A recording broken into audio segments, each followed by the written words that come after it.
Hello friends, তোমরা সবাই কেমন আছো? আমি ভালো আছি। মোনাস ব্লগে তোমাদের সকলকে অনেক অনেক ওয়েলকাম। তো দেখতেই পাচ্ছ, এটা কালী পুজোর দিনের ভিডিও। এটা হচ্ছে আমাদের বাড়ির পাশেই মা জটামরি কালীর মন্দির। তো এই মাকে দর্শন করে প্রথমেই আমরা বেরিয়ে পড়লাম আরও যে মন্দিরগুলো আছে কালী, তো সেগুলো দর্শন করতে। আমাদের গ্রামে বেশ অনেকগুলো কালী পুজো হয়, তার মধ্যে আমাদের বাড়ির পাশেই যে মা আছে জটামরি কালী, সেই মাকে দর্শন করে নেক্সট আমরা বেরিয়ে গেছিলাম বামা কালী দর্শন করতে। তো দেখতেই পাচ্ছ রাস্তায় কত ভিড়। আমাদের গ্রামে এই কালী পুজোয় প্রচণ্ড ধুম হয়। তো প্রচুর লোকজন, পুরো রাস্তা জুড়ে প্রচুর লোকজন। তো তোমরা দেখতেই পাচ্ছ। তো আমরা চলে এসেছি বামা কালীর মন্দিরে।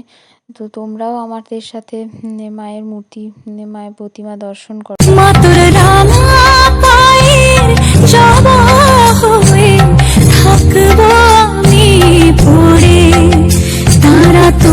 ছাড়া কি শান্তি দেবে এই মন জীবন জুড়ে, তারা তুই ছাড়া কি শান্তি দেবে এই মন জীবন জুড়ে।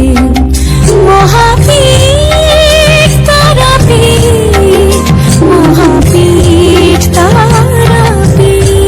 তো তার নেক্সট এই মাকে আমরা দেখতে এসেছিলাম বামা কালী মাকে দর্শন করার পর এই মাকে আমরা দেখতে এসেছি। তো তার নেক্সট আমরা গেছিলাম শ্যামাকালী, মানে কৃষ্ণকালীকে দেখতে। তো এই মায়ের গায়ের রং কৃষ্ণের মতো, তাই এই মায়ের নাম শ্যামাকালী বা কৃষ্ণকালী। তো তোমরাও দেখতে থাকো আমাদের সাথে।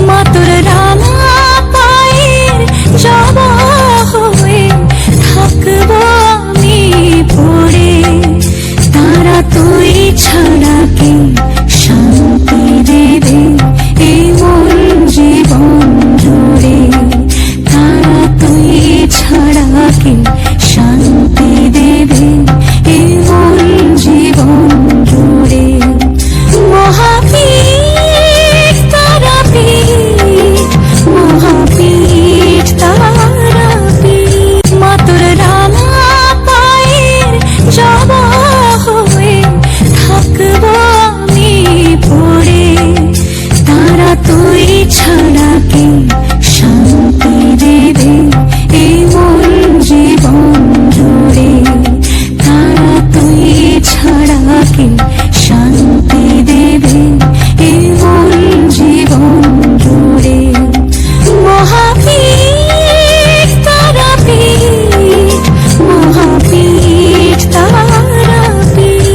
তো শ্যামাকালীকে দর্শন করার পর আমরা যাচ্ছিলাম নেক্সট ঠাকুর দেখতে। তো আমরা এরই মাঝে ভাবছিলাম এখানে একটা ফটো তুলবো, বাট লাইটের কারণে আমাদের ফটো ঠিকমতো আসছিল না। তো দেখতেই পাচ্ছ রাস্তায় কেমন ভিড়, কত লোকজন আছে। আর এইখানে আমাদের এটা একদম গ্রামের শেষের দিকে, মানে আমাদের স্কুলের কাছে, পায়েরি হাই স্কুলের কাছে এখানে দুটো কালী প্রতিমা হয়। তো এটা ডাকাত কালী নামে পরিচিত। তো ওখানে আমরা পরপর পাশাপাশি দুটো কালী আছে, তো সেখানে আমরা যাচ্ছিলাম। তো প্রায় চলেই এসেছি। মাতর রানা পায়ের জবা হয়ে থাকবো আমি পড়ে, তারা তুই ছাড়া কি শান্তি দেবে এই মন জীবন জুড়ে, তারা তুই ছাড়া কি শান্তি দেবে এই মন জীবন জুড়ে। মহাপীঠ তারাপীঠ, মহাপীঠ তারাপীঠ। তো আমরা গ্রামের ঠাকুরগুলো দর্শন করার পর আমরা তিনজনে, ভাই, আমি আর আমার বর, ইলামবাজারে ঠাকুর দেখতে গিয়েছিলাম। ইলামবাজারে কিছু জাগ্রত ঠাকুর আছে, কালী ঠাকুর। তো সেগুলোই আমরা দেখতে গেছিলাম। তার মধ্যে একটা হচ্ছে বারোমেশে মা। তো এই মায়ের দুটো মূর্তি থাকে, মানে 12 মাস এই যে মূর্তিটা, এটা মানে পুজোর সময় বেদি থেকে এখানে রেখে দেওয়া হয় এবং বেদিতে নতুন মূর্তি পুজো করা হয়। তো এই মূর্তিটা যেটা দেখলে, ওই মূর্তিটা পুজোর পর হয়তো বিসর্জন করে এই বেদিতে যে মূর্তিটা থাকে সেই মূর্তিটা মায়ের সারা বছর পূজিত হয়। তো এইভাবেই মায়ের পুজো করা হয়। মানে নেক্সট ইয়ার বেদির মূর্তিটা হয়তো বিসর্জন করে নতুন মূর্তি প্রতিষ্ঠিত হয়। তার এরই মাঝে আমরা আরও কিছু ঠাকুর দেখেছিলাম। এটা হচ্ছে ইলামবাজার থানার, মানে পুরনো থানার ঠাকুর, কালী ঠাকুর।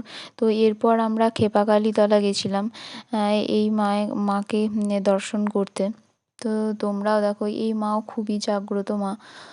তো তোমরাও দেখো মায়ের প্রতিমা।